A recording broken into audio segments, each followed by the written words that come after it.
Hi, I'm Mike Williams from AUDIOSCIENCES, and today we'll be taking you on a tour of the Presonus studiolive 1642. Hope you get something out of it. Okay, before we start doing anything on the board, we need to reset the board so that everything is normalized, so that we start from scratch and not have anything that is already been done, so that it will alter the sound.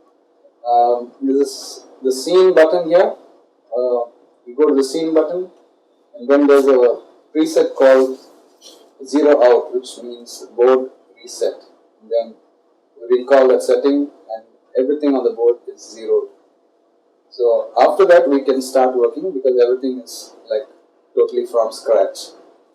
Okay, and the next step, I'm going to go through each channel, and each channel meaning all the 16 channels are the same. So whatever you do on one channel can be done on the other channels.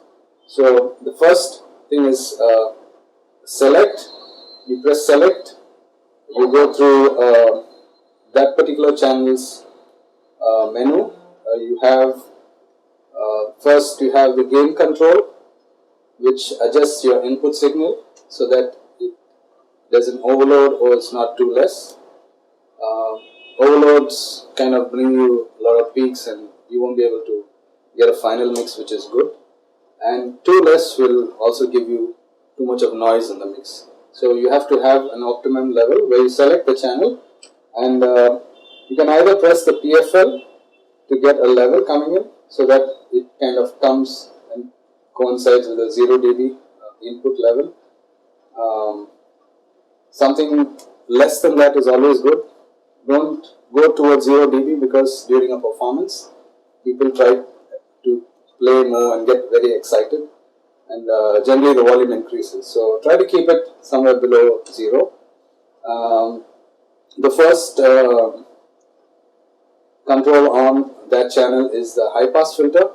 So you can either roll off a frequency from where it's off towards till about 1K, and then just below that is the phase switch, which suppose you have two mics on a particular instrument, you can switch one of the mics out of phase so they don't cancel each other out. The next is the gate, which has a threshold and release controls to actually, if you say in simple terms, it closes a channel when it's not being used and opens it when it's being used. For example, you can use it on toms, on a snare drum, on anything for that matter. When it automatically opens the channel out. So the threshold actually adjusts that function so that it adjusts the speed of when the channel opens and when it closes. After that, we have the compressor, which is a little more expanded compared to the gate. It has a threshold function, it has ratio, attack, release, and gain. And below that, we have the compressor on function. And then there's an auto, which is an auto attack and release function, which doesn't have to, you don't have to do anything with your attack and release. And then there's a soft saturation mode, which you can add to it to make it a little more warmer. And then there's a limit on function and a control where you can adjust the limit, the limiter for that channel. And then you have a 4-band parametric EQ, which has low mid, high mid, and high. And the two mid bands have an high Q, which kind of adjusts the curve of the EQ, whether it's a tight curve or it's a very open curve. And then of course that's the channel overview. And from the select button, you can either send that particular channel to the main, or you can send it to either one of the subgroups. We have 4 subgroups here, so you can either send it to a stereo subgroup. If you link the subgroups, you can send it to a stereo subgroup, or you can take off the link and send it to just one particular subgroup. If you want it only on one mono subgroup. If you want a stereo subgroup, press select on the subgroup and then link both, so that when you press this button, it automatically links both sub 1 and sub 2. And after you link it, you have to send that particular subgroup to the mains. Otherwise you won't get anything if you send it to subgroup. You have to send the subgroup to mains for it to come out on your main outputs. Then you have for each channel, you can link two channels by pressing select on the odd channel or the even channel and say link. Then you get a link between 1 and 2, or you can get between 3 and 4. You can only link channels which are close to each other or side by side. Then you have the pan function for a particular channel, which you can send to either say left or right, or to whichever subgroup you want it to go to. Then you can either send, if you're recording, you can send the channel direct a digital out with all its processing from the FAT channel. This whole strip over here for each channel is called the FAT channel. Okay, it's got the 4-band parametric EQ, it's got the compressors, it's got the gate, it's got the high pass filter, and it's got a phase switch. So that's about the channels. And our next thing, we'll go into the auxes. For example, if you want to send monitors, there are 6 aux sends on the Presonus 1642, which can be used for monitors or can be used for effects or for sending outs to various sources. And then you have 2 aux sends which are also FX sends, which are built internally into the Presonus. We have FXB and FXA. Each FX or each aux send has a solo function, so you can listen to whatever's been sent to that channel. Then it has a post switch, which actually makes that aux post fader, and then it has a select switch, which you can use the FAT channel processing for that particular aux. And then it has a mix, which is actually the aux send for that. When you press the mix button, you can send that particular channel to the corresponding aux mix which you've pressed. So you press aux mix, and then if you want to send channel 1, you send channel 1. If you want to send channel 6, you send channel 6 to that particular aux. It's the same thing for all the other 6 auxes. Even for the FX A and B, also it's the same function how to send. If there's one more layer above this mix, when you press it once, you press it twice, then you can send the firewire return. You can send the tape to that particular aux, aux input 1, then aux input 2, FXA and FXB to that particular aux. It's not mentioned here on the 1642, but this is what you will find on the universal control. This is the same function which is on the 24. It's not mentioned here, but it's got the same functions. So it's just a little bit confusing, but this is it's not mentioned here, but it's the same functions as the 2442, and it can be used on the 1642 also. FX sends, you can send it direct to the mains where you don't have any return control, but you can take it off the mains and send it to a subgroup.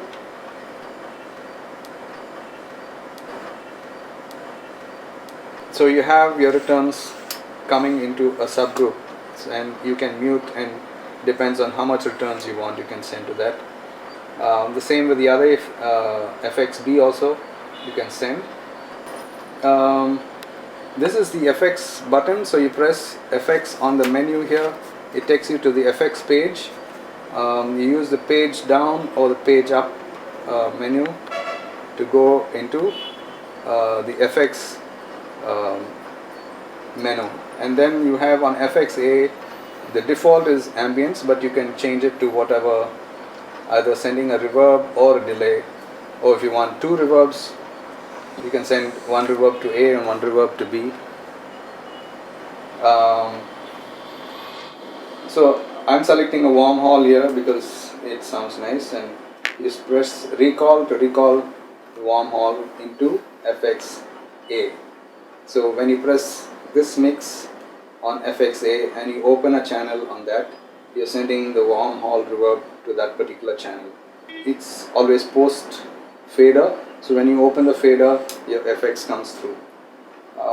You also have a select button here which takes you to the fat channel setting for that particular aux.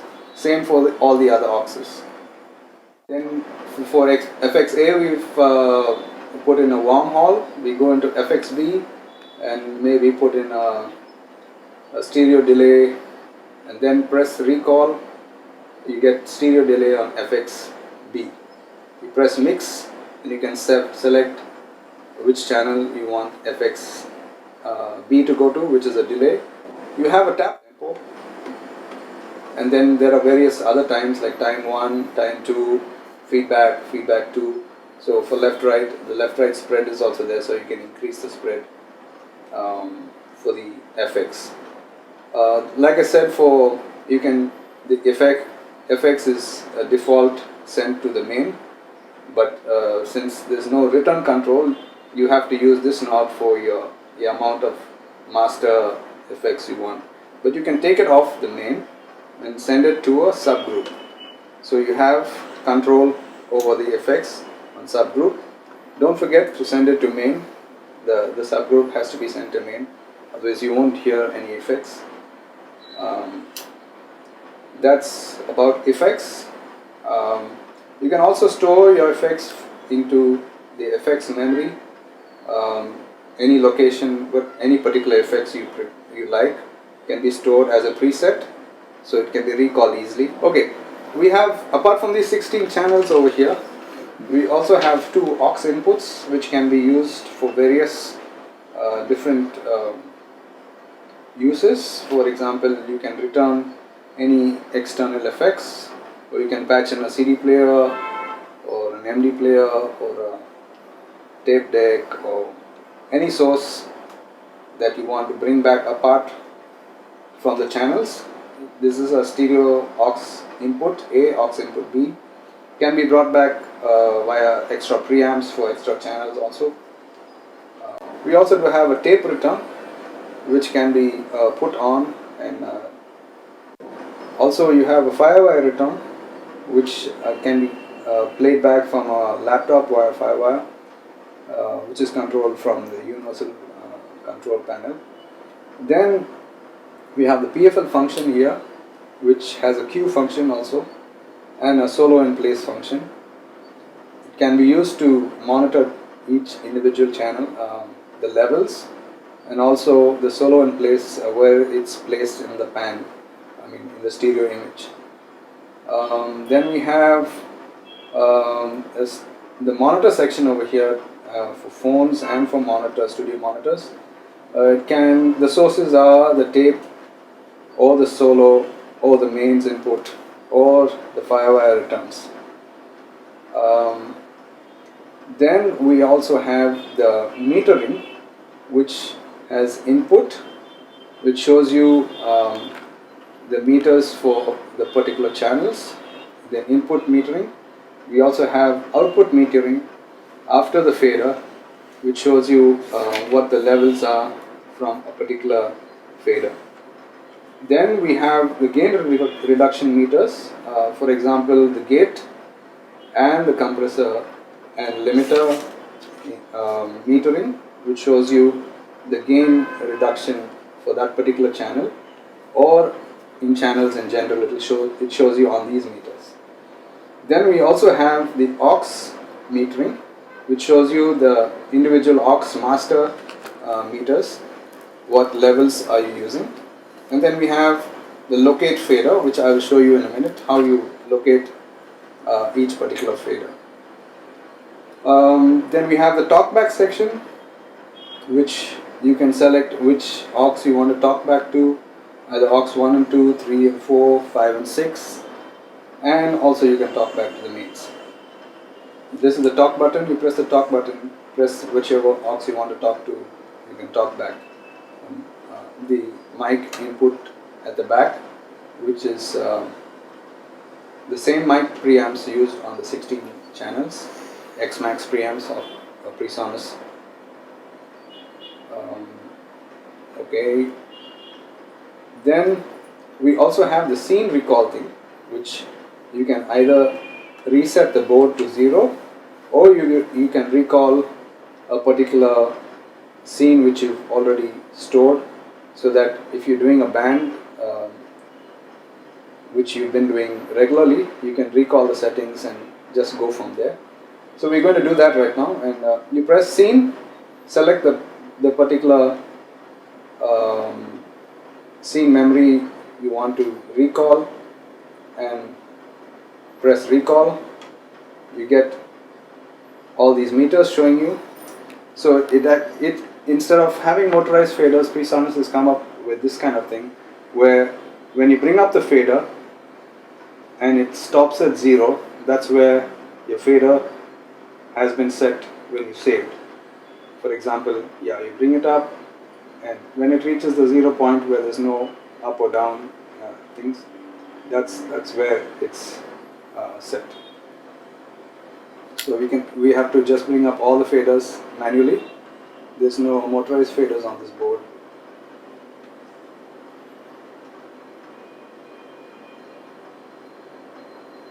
So that's how you recall fader positions.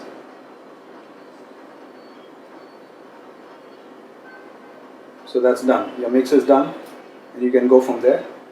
And then once you've reset your faders, you press locate, and then you can go from there. So this, once you press locate, it gets into the channel, whichever you selected. Some more things, like you have a 48 volt phantom power for each channel.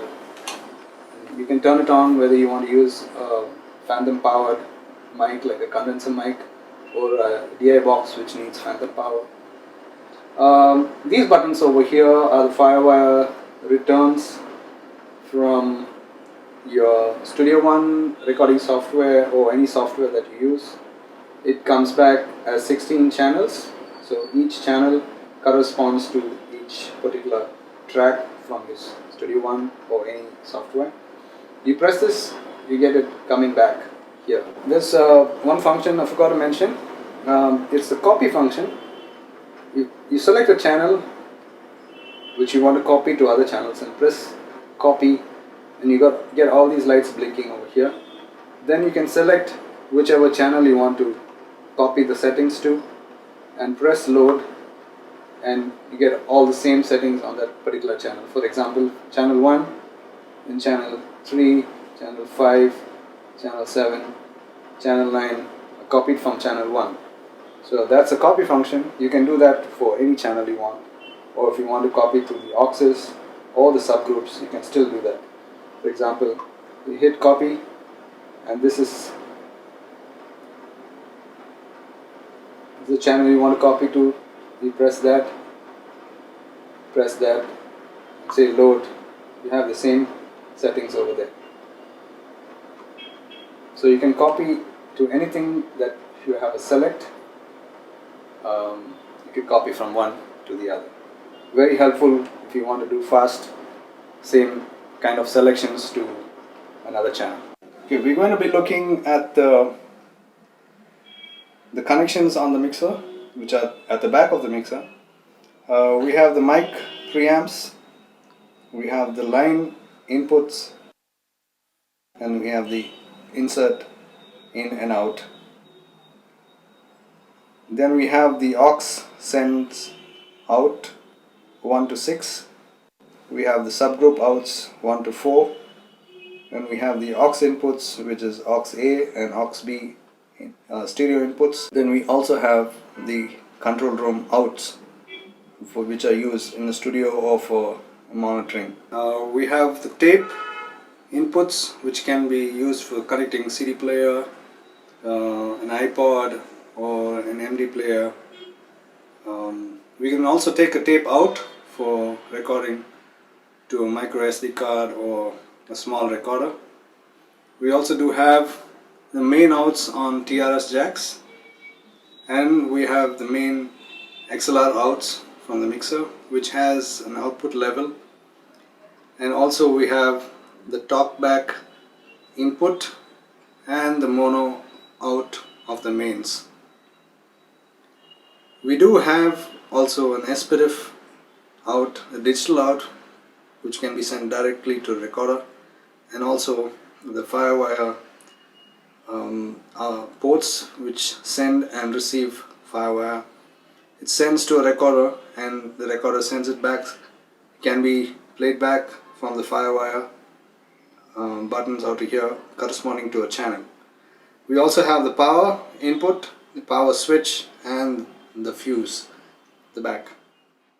We also do have another output here, which is the headphone out, which is sent directly from our headphone controls here and corresponds with the master out.